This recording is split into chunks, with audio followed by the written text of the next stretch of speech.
성경을 보면 성경을 크게 네 부분으로 나눌 수가 있습니다. 창조, 타락, 구속, 새 창조입니다.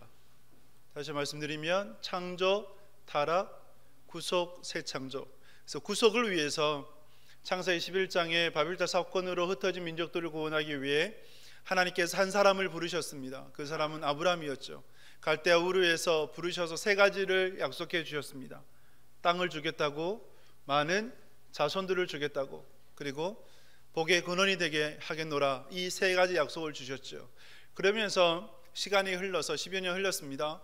창세기 15장에서 이것을 좀 더 구체화시키는데, 창세기 15장 13절 16절 말씀을 보면 주님께서 이렇게 약속을 하시게 돼요. 13절 16절 같이 읽겠습니다. 여호와께서 아브라함에게 이르시되 너는 반드시 알라. 내 자손이 이방에서 객이 되어 그들을 섬기겠고 그들은 400년 동안 내 자손을 괴롭히니 내 자손은 4대 만에 이 땅으로 돌아오리니 이는 아모리 족속의 죄악이 아직 가득 차지 아미함이니라 하시더니. 아멘. 하나님께서 아브라함에게 너의 자손들이 객이 되겠다, 400년 동안 객이 되겠다라고 말씀을 하셨고, 그 이유가 가나안 땅에 살고 있는 아모리 족속들이 아직 심판받을 만큼 죄가 차지 않았다라고 말씀을 하시게 됩니다.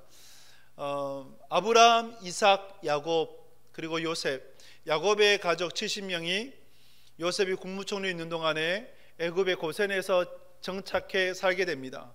400년이 흘러요. 그래서 400년이 흐르는 동안에 이제 출애굽을 하게 되고 200에서 300만 명의 인구로 불어나게 됩니다. 그래서 이제 학자들이 이런 얘기를 해요. 이집트가 인큐베이터 역할을 했다. 이스라엘이라는 나라 국민이 만들어지는 인큐베이터 역할을 했고, 그래서 이집트의 보호 아래 이스라엘이라는 나라가 세워질 수 있는 근간이 되었다라고 그렇게 이야기를 합니다.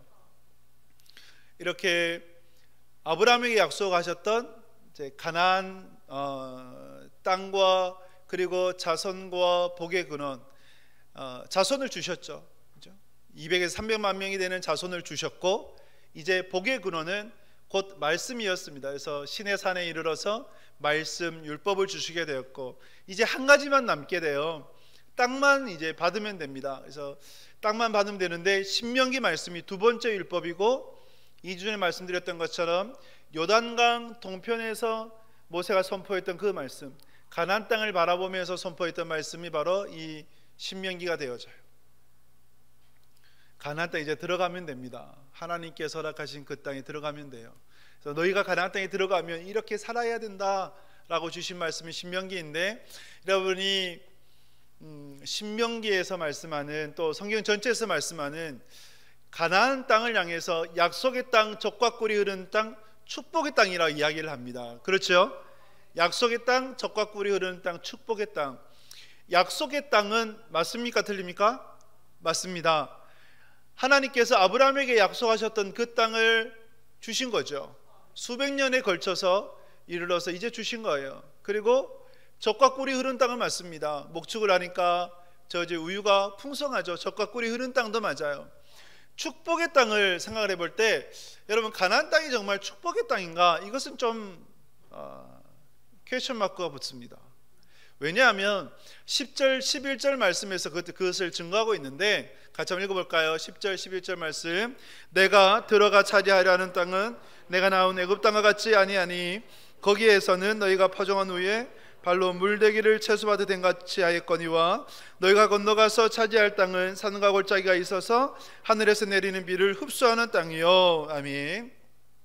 10절에서 말씀하는 것처럼 내가 들어가 차지하려 하는 땅은 내가 나온 애굽 땅 같지 않다. 즉 가나안 땅과 애굽 땅을 비교하는데, 애굽 땅은 발로 물을 댈 수 있는 땅이다라고 말씀을 합니다. 발로 물을 댈 수 있다는 것은 어떤 의미일까요? 쉽게 물을 얻을 수 있는 땅. 여러분, 사람이 살아가는데 절대적인 요소가 뭡니까? 땅이 있어야 되고 물이 있어야 되죠. 태양이 있어야 되고. 그런데 이 물은 절대적인 요소인데 그 물을 아주 쉽게 얻을 수 있다. 굉장히 큰 유익이죠. 이익이 되고, 그래서 세계 4대 문명의 발현을 보게 되면 뭐 황하라든지 인더스, 또 뭐 메소포타미아, 공통된 게 있어. 이집트 뭡니까? 큰 강을 끼고 있죠. 비옥한 토지였습니다. 그래서 그 땅의 문화가 찬란할 수가 있었죠. 문화를 꽃피우려면 사람들이 많이 모여야 되고, 모여서 또 먹고 사는 게 넉넉해야 그 문화가 이루어지는 것인데, 이렇게 이집트는 나일강이 있고 나일강이 있기 때문에 굉장히 살기 좋았어요. 그에 반해서 여러분, 가나안 땅을 얘기할 때 가나안 땅은 무엇이라 얘기합니까? 11절 보면 너희가 들어가 차지하려는 땅은 산과 골짜기가 있어서 흡수하는 땅이요. 산과 골짜기가 있으면 농사짓기 쉽습니까? 어렵습니까? 농사짓기 어렵죠. 힘들어요. 땅을 개간해서 평평히 만들어야 농사를 잘 지을 수가 있어요. 그리고 흡수한다고 하는 것은 마시는 거예요. 물을 마시게 되면, 그러면 그 땅은요, 적절할 때 비가 없기 때문에, 물을 얻을 수가 없기 때문에 농사 짓는데 굉장히 힘들게 됩니다. 자, 여러분, 이것을 볼 때에 애굽 땅과 가나안 땅을 비교를 해보면 어느 땅이 더 좋은 땅입니까? 가나안 땅은, 여러분, 가나안의 지경을 보게 되면, 가나안의 지경을 집중하시면 돼요. 가나안의 지경을 보게 되면, 지형을 보면 약 국토의 60%가 사막이에요. 그리고 모래 땅이고, 그리고 1년의 강수량이 300에서 600mm밖에 되지 않아요. 우리나라 강수량, 여러분, 장마철 때 많이 오면 200에서 300mm가 오잖아요. 그렇게 비교하면 정말 어떻게 보면 강수량이 적은 그러한 땅이 돼요. 척박한 땅이지요. 비도 잘 오지 않아요. 그리고 그 땅은 사막이 대부분이에요. 60% 이상이에요. 이러한 땅인데, 땅 자체만 비교하면 어느 땅이 더 축복의 땅입니까? 여러분들은 어디에 사시겠어요? 애굽에 사시겠어요? 가나안에 사시겠어요? 저 같아도 애굽에 살아요. 가나안에 안 들어가요. 그런데 하나님께서는 애굽이 축복이 아니라 가나안이 축복이라고 말씀을 하는 거예요.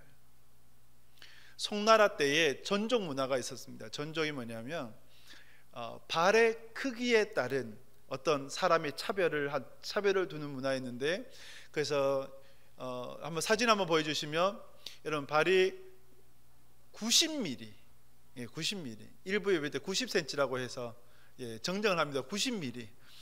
90mm이고, 그리고 전족의 그 미인 선발대가 있었다 그럽니다. 발이 얼마나 예쁘냐에 따라서 신분이 달라져요. 그래서 발이 예쁜 발 미인대에 나가서 입상을 하게 되면 가문이 펴는, 돈 많은 남자와 결혼을 해서 살아가는 그러한 시대 때였다고 합니다. 그러니 여러분, 한 문장 더 넘겨주시면 얼마나 신발이 작냐면 저 정도예요. 유아 때 제일 적은 사이즈가 제가 볼 때 120mm부터 시작하는 걸로 아는데, 120, 130mm, 그보다 더 작아요. 90mm니까 얼마나 작습니까? 사람의 발은 여러분 만들어집니다. 사이즈가 조절이 돼요. 저도 이제 발이 계속 커서 더 크면 안 되겠다 싶어서 한 275, 280에서 큽니까? 그래서 이제 제가 이제 멈췄어요. 일부러 한 고2, 3 때 이렇게 신발 딱 맞는 신발 신고, 조금 불편하더라도 딱 맞는 신발 신으니까 나중에는 그렇게 이제 고정이 되더라고요. 사람의 발이 이제 조절이 돼요. 그런데 어릴 적부터 저 발을 만들려고 하니까 얼마나 고통스러워요. 발 모양을 저렇게 만들어야 되는데, 전족 미인대에 나가서 입상을 해야 자기도 잘 살고 가문도 잘 사는데, 엄마 아버지께 효도할 수 있는데, 그러니까 얼마나 고통 가운데 시달립니까? 저걸 보면서, 저 문화를 보면서 생각하게 하는 것은, 아름다움의 가치가 틀어졌을 때에 겪게 되는 인간의 고통을 보게 돼요. 아름다움의 가치가 틀어졌을 때 문화는 만들어내는 거예요.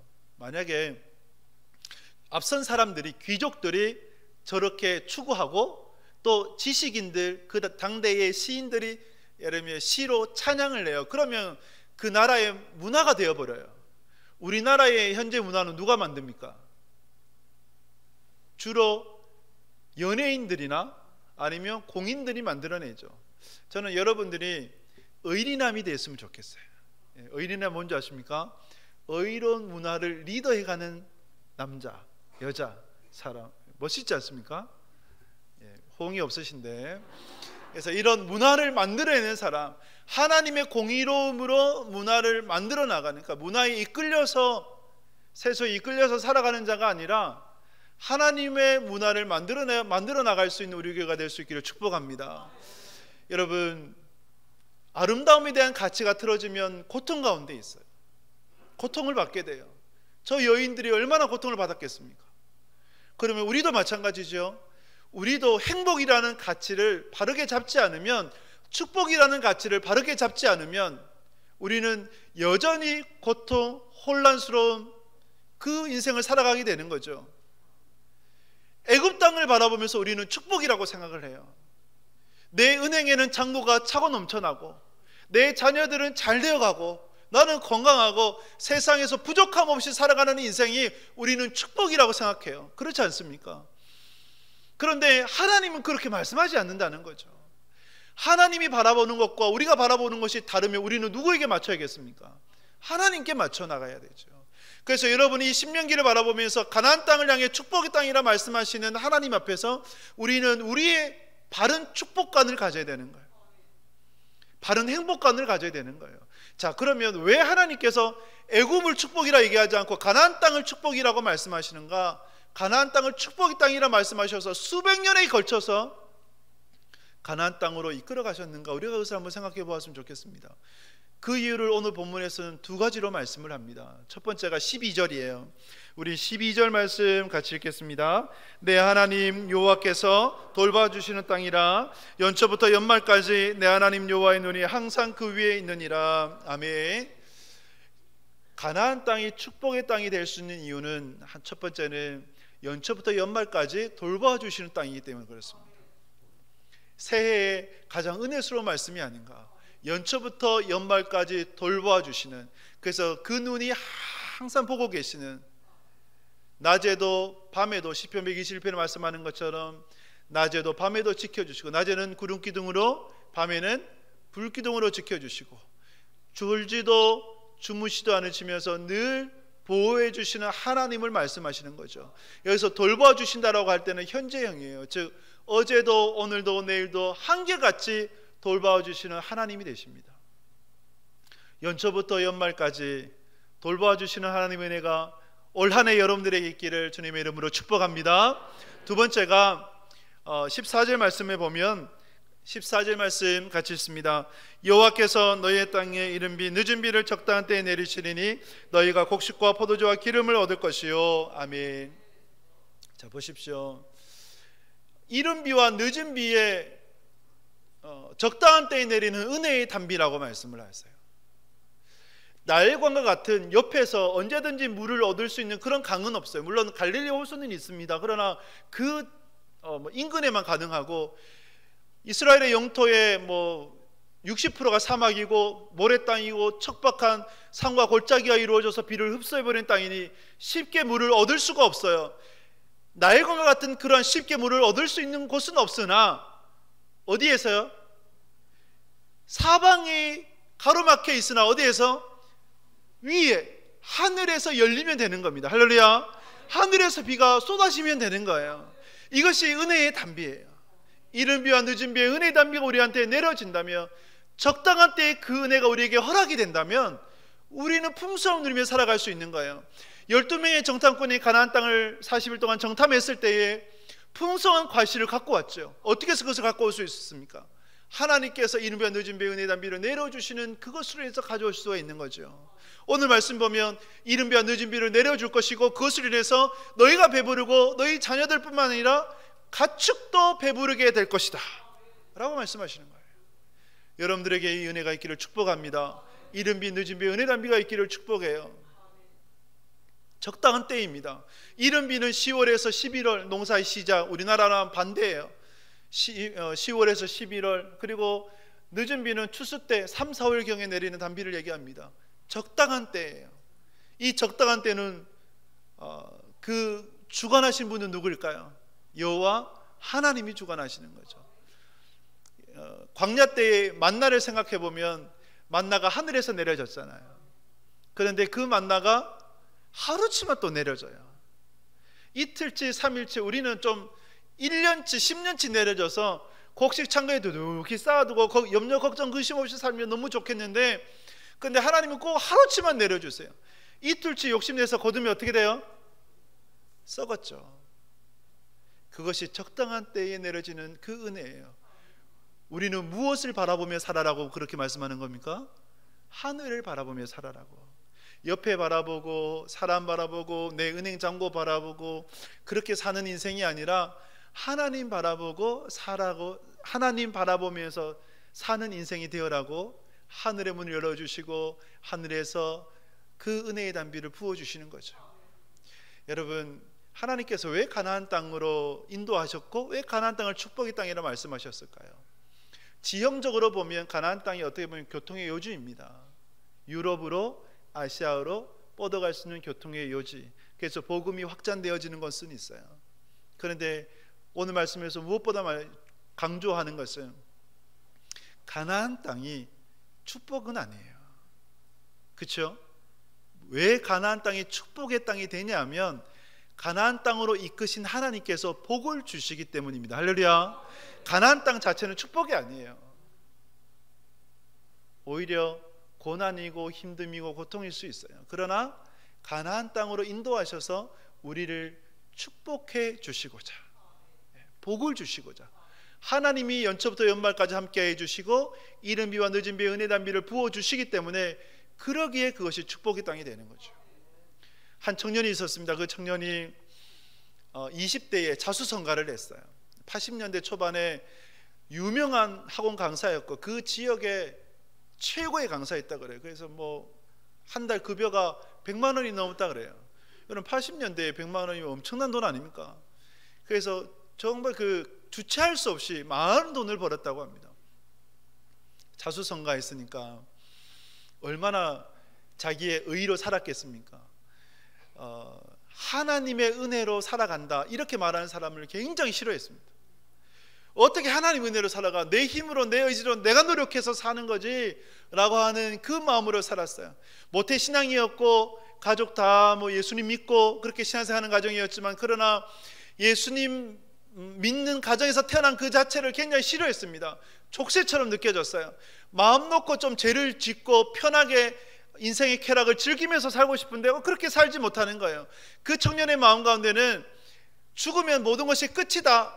그래서 인생은 이 청춘의 때에 즐겨야 된다라는 그 마음으로 살아갔어요.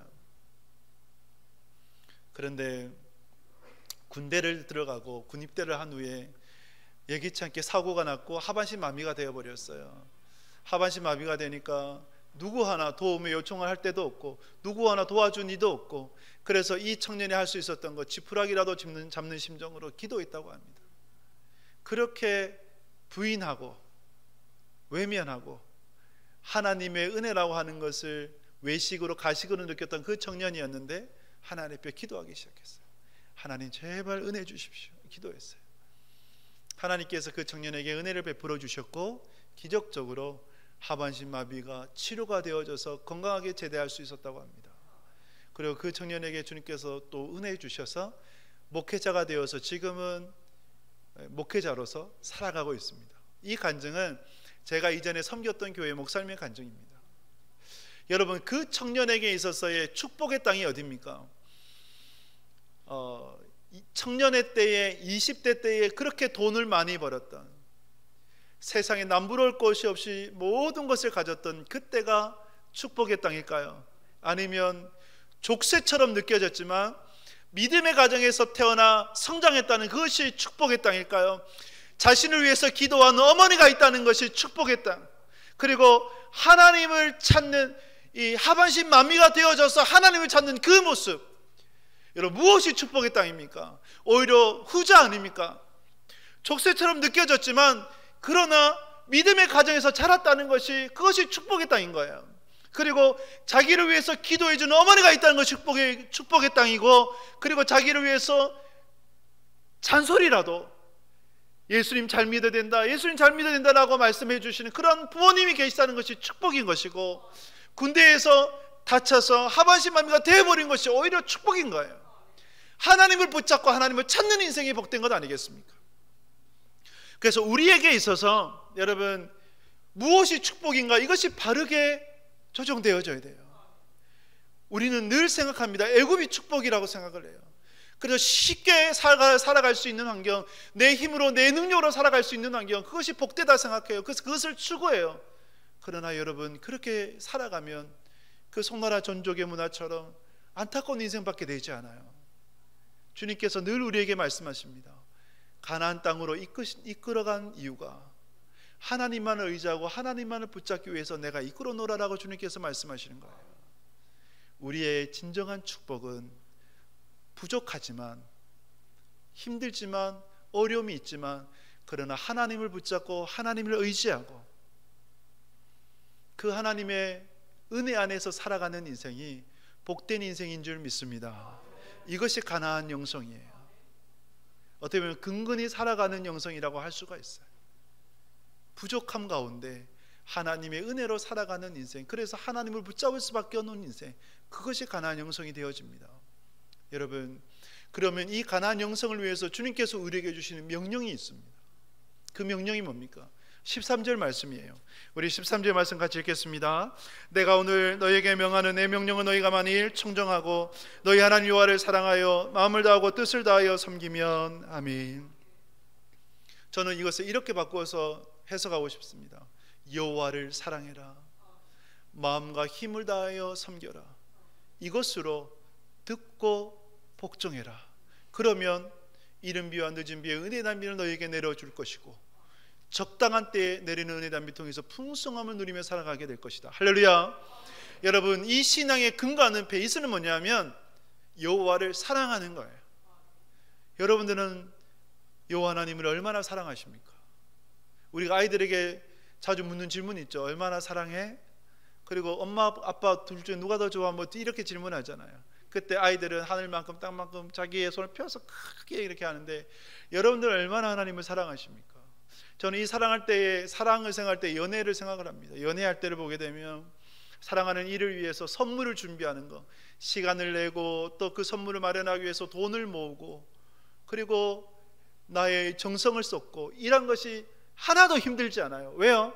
이 선물을 받게 될 사랑하는 이의 행복을 생각해 보면 이 수고조차도 너무 기쁜 거예요. 그렇지 않습니까? 이것이 연애의 감정이에요. 여러분, 그렇다고 부부의 사랑을 이 연애에 계속 빗대지는 마십시오. 이거는 어떻게 보면 너무 이상형이고, 여러분, 만약에 부부의 사랑을 이 연애 감정으로 늘 이제 살아간다, 그러면 못 살아요. 죽어요. 항상 가슴이 콩닥콩닥거리며 심장 부정맥으로 잠을 어떻게 잡니까? 예. 부부의 사랑은 그것이 아니에요. 뜨거운 열정적인 그런 감정이 있지요. 그러나 시간이 지나면서 30년, 40년, 50년, 60년을 함께 살아가면서 서로를 아껴주고 서로를 위하고 서로를 보담아주고 때로는 함께 울고 함께 웃으면서 쌓여가는 그 사랑이 변해가는 것이 아니라 그 성격이 변해가는 거죠. 그렇게 해서 주님 오시는 그날까지 우리가 걸어가는 것 아니겠습니까? 그러나 하나님의 사랑은 달라져. 신앙은 달라요. 여러분, 요한계시록 2장에 보면 에베소 교회를 향해서 주님께서 무엇을 책망하셨습니까? 처음 사랑을 회복하라고 말씀하셨어요. 처음 사랑을 회복하라. 그래서 우리가 주님을 향한 사랑은 처음 사랑이어야 돼요. 처음과 끝이 변함없는 그 사랑이어야 됩니다. 주님이 여러분들을 얼마나 사랑하셨습니까? 그것을 잊지 마세요. 하나님이 세상을 이처럼 사랑하사 독생자를 주셨으니, 하나밖에 없는 아들을 내어주시기까지 주님이 여러분들을 사랑하셨음을 잊지 마시기 바랍니다. 여호와를 더욱더 사랑하시기 바랍니다. 그 가운데 마음과 힘을 다하여 섬겨라고 말씀을 해요. 섬겨라라고 하는 것은 종과 노예를 생각해 보면 되는데, 노예가 섬길 때 어떤 마음으로 섬길까요? 어떤 자세로 섬길까요? 두렵고 떨림으로 섬기겠죠. 그래서 경외함이에요. 우리 가운데 하나님 향한 경외함이 얼마나 있는지를 생각해 보았으면 좋겠습니다. 한국 교회의 문제가 뭘까요? 이 경외함을 점점 잃어버리는 것 아니겠습니까? 두려워하는 그 마음을 점점 잃어버리는 것 아닐까요? 여러분들이 죄를 지을 때, 범죄할 때 얼마만큼 하나님을 의식하십니까? 얼마만큼 하나님을 두려워하십니까?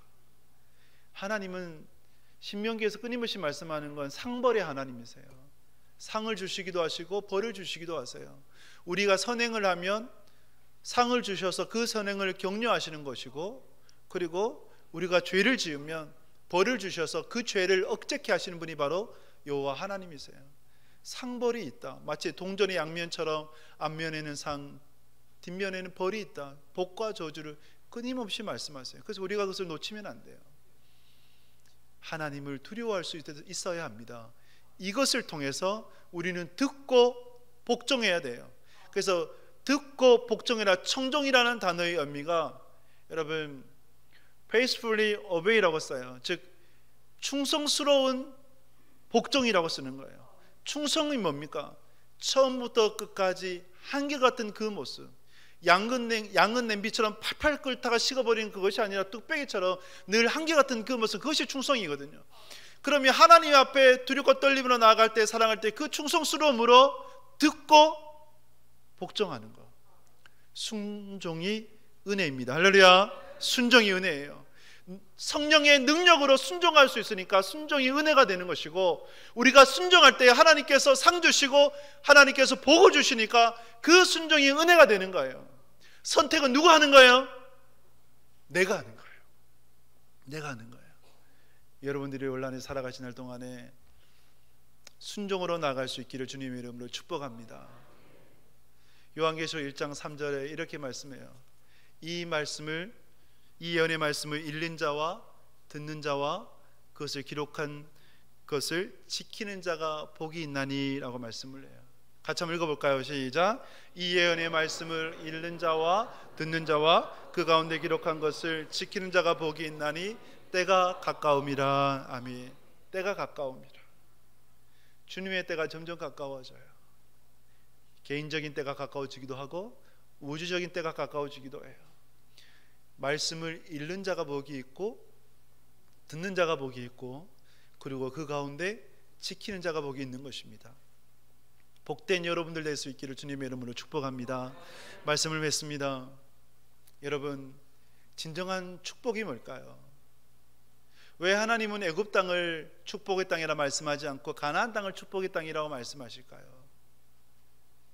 내 힘으로 내 능력으로 살아갈 수 있는 환경은 오히려 축복이 아니라 독이 되는 거죠. 하나님을 의지하고 하나님을 붙들고 살아가는 그 환경이 오히려 복된 것입니다. 그래서 가나안 땅을 축복의 땅이라고 말씀하시는 것은 연초부터 연말까지 하나님께서 돌보아 주시는 땅이고, 그리고 이른 비와 늦은 비에 은혜의 단비, 적당한 때에 내리는 은혜의 단비를 통해서 살아갈 수 있는 그 땅이기 때문에 축복의 땅인 거예요. 가나안 땅 자체는 축복이 아니에요. 그러나 가나안 땅으로 이끄신 하나님께서 복을 주시기 때문에 그것이 축복인 거예요. 그러면 우리의 시선은 땅이 아니라 누구에게요? 하나님께 둬야 돼요. 하나님을 바라봐야 되는 거예요. 하늘을 바라보면서 살아가야 되는 것입니다. 그래서 저와 여러분들이 하나님을 더욱더 사랑할 수 있기를 바라고, 마음과 뜻과 정성을 다해서 섬기는 자, 두렵고 떨림으로 하나님을 섬기는 자가 될 수 있기를 바라고, 이것을 통해서 충성스럽게 듣고 복종함으로 이른 비와 늦은 비에 풍성한 그 은혜의 단비를 공급받는 그런 한 해 꼭 되실 수 있기를 주님의 이름으로 축복합니다. 아멘. 우리 함께 찬양드리며 준비한 예물 드리도록 하겠습니다. 오신 신하신 주 함께 찬양드리겠습니다.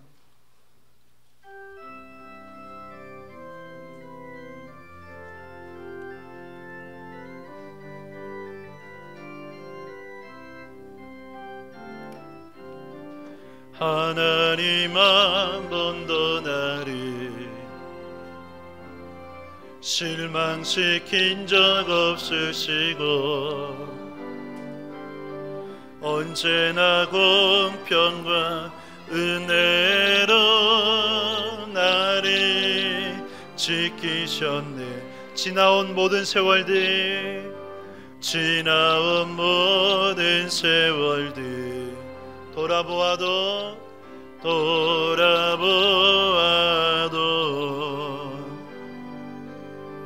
그 어느 것 하나 주의 손길 안 미친 것 전혀 없네. 오신시하신 주 오신 신하신 주 내 너를 원하지도 않으리라 내 너를 버리지도 않으리라 약속하셨던 주님 그 약속을 지키사 이후로도 영원토록 나를 지키시리라 확신하네 하나님 한 번 더 나를 하나님 한 번 더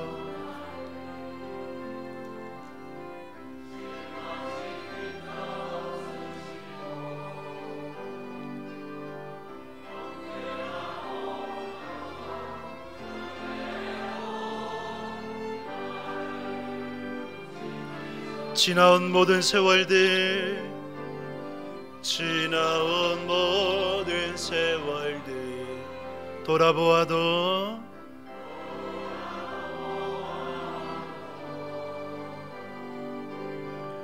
그 어느 것 하나 주의 손길 안 미친 것 전혀 없네 오신 신하신 주 오신 신하신 주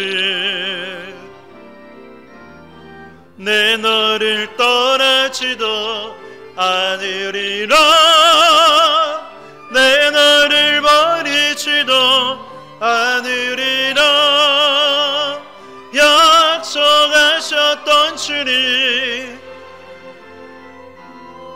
그 약속을 지키사 이후로도 영원토록 나를 지키시리라 오신 신하신 주 오신 신하신 주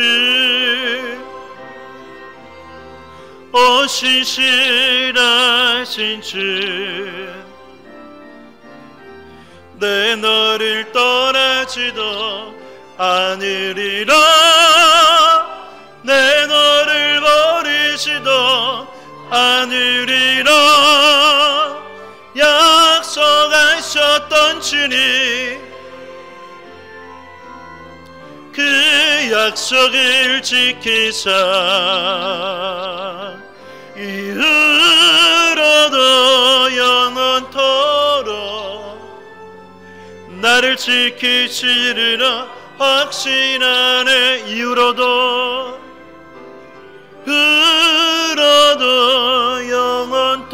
영원토록 나를 지키시리라 확신하네 하나님 아버지 우리의 연약한 믿음으로 인하여서 자꾸만 애굽을 쳐다보고 애굽이 축복의 땅이라고 여겨집니다.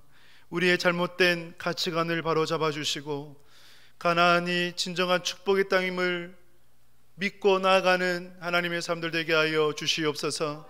연초부터 연말까지 돌보아 주시는 인생 되게 하여 주시고 이른 비와 늦은 비에 적당한 때 내리는 은혜의 단비를 통하여서 주께서 주시는 은혜와 복을 충만하게 누리는 복된 믿음의 사람들 되게 하여 주옵소서. 여호와를 더욱더 사랑하게 하여 주십시오. 마음과 뜻과 힘을 다하여서 두렵고 떨림으로 섬겨나가는 자 되게 하여 주시고 이것으로 충성스럽게 주님의 말씀에 순종하는 복된 믿음의 사람 되게 하여 주시옵소서. 하나님 아버지 오늘도 예배드리며 귀한 예물 드리게 하여 주심에 감사를 드립니다. 11조와 감사와 선교와 기타 여러 가지 드린 모든 예물을 주님께서 기뻐 받아 주셔서 하나님 나라와 주님 없는 교회를 위하여서 더욱더 귀하게 쓰임받게 하여 주시고 30배, 60배, 100배의 열매로 맺혀지게 하여 주시고 또한 드린 손길 위에 은혜를 더하여 주시옵소서.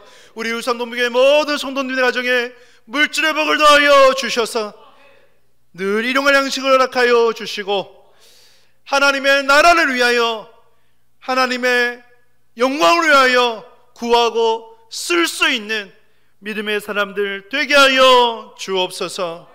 예수 그리스도의 이름으로 기도드립니다. 아멘.